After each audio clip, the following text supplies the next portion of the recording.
5월 11일 국회 기획재정위원회 소속 더불어민주당 양경숙 의원이 국세청에서 받은 자료에 따르면 2022년 주식양도세를 신고한 사람은 5,504명이었습니다. 이들은 총 2조 5,745억 원가량의 상장 주식을 2022년에 9조 9,434억 원에 팔아서 7조 2,585억 원의 양도차익을 남겼습니다. 1인당 평균 13억 1,900만 원의 양도차익을 거둔 것입니다. 이들이 납부한 양도세는 1조 7,261억 원으로 평균 3억 1,400만 원의 세금을 냈습니다. 특히 양도차익 기준으로 상위 0.1%에 해당하는 자산 건수는 14건으로 양도차익 규모는 3조 971억 원이었습니다. 이는 전체 양도차익의 42.7%를 차지한 것으로 2020년 24.7%에서 비중이 늘었습니다. 한 건당 평균 양도차익은 2,212억 원이었습니다.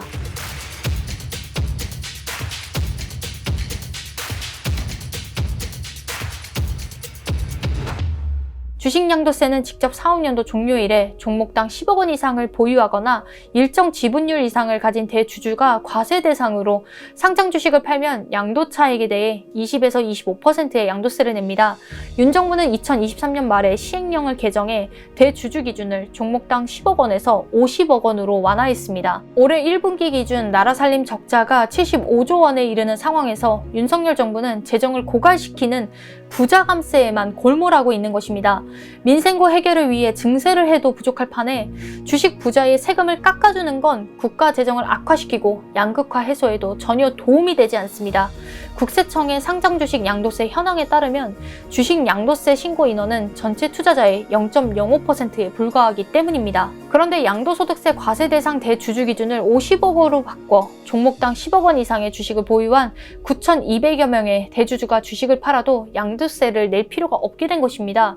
이처럼 과세 인원이 약 70% 가까이 줄어들면서 극소수 주식 부자만 특혜를 받게 된 것입니다. 양 의원은 2022년 기준 부동산 임대소득, 종합소득, 이자 배당소득 등 순으로 소득 상위 0.1%가 전체 소득에서 차지하는 비중이 50%에 달한다면서 빈부 격차 완화와 민생경제 회복을 목표로 예산 결정과 배분의 공공성을 강화해야 하며 그 첫걸음으로 재정개혁과 모피와 기재부의 혁신이 필요하고 기재부는 분배정의 실현을 위해 부자 감세를 즉각 철회해야 한다고 주장했습니다. 그럼에도 윤석열 정권은 법인세, 종부세, 상속세와 증여세, 금투세, 주식 양도세까지 부자 감세를 전방위적으로 추진해왔습니다. 반면 서민 중산층은 고물가와 고금리로 실질임금은 감소하는 데다가 대출이자 상환 부담은 더 높아지고 있음에도 아무런 대책 없이 민생 토론에 운운하며 허울뿐인 천조규모 빈 공약만 남발했습니다. 고용노동부 자료를 보면 윤 정부 출범부터 통계가 집계된 올해 1월까지 총 21개월 중 17개월은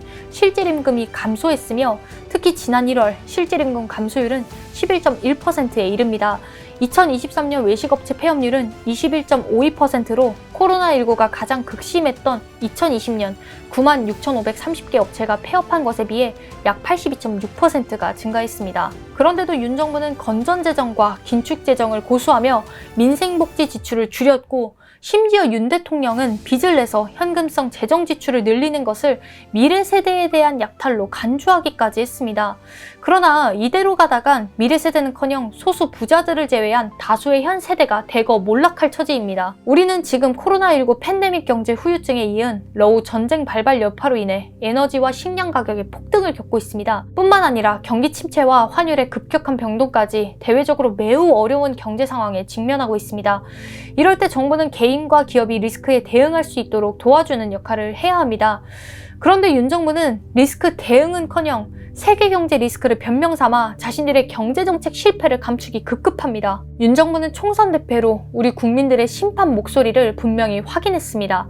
더 늦기 전에 소득세와 법인세 최고세율 적용 과세 표준을 인하하고 최고세율을 인상해야 합니다. 또한 다주택자에 대한 보유세 및 양도소득세를 강화하고 금융투자소득세를 폐지할 것이 아니라 시행해야 하며 가업상속 공제와 주식 양도세 대주주 개정안도 최소한 본래대로라도 되돌려야 할 것입니다.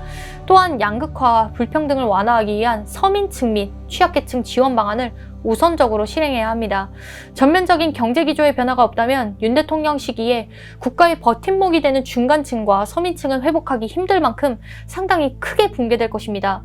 윤 대통령과 그를 지지하는 분들은 부자들의 세상이 살기 좋다고 생각하겠지만 그것은 엄청난 착각입니다. 이제는 우리의 생존을 위해서라도 그들의 횡포를 그냥 지켜보아서만은 안 될 것이라 생각합니다.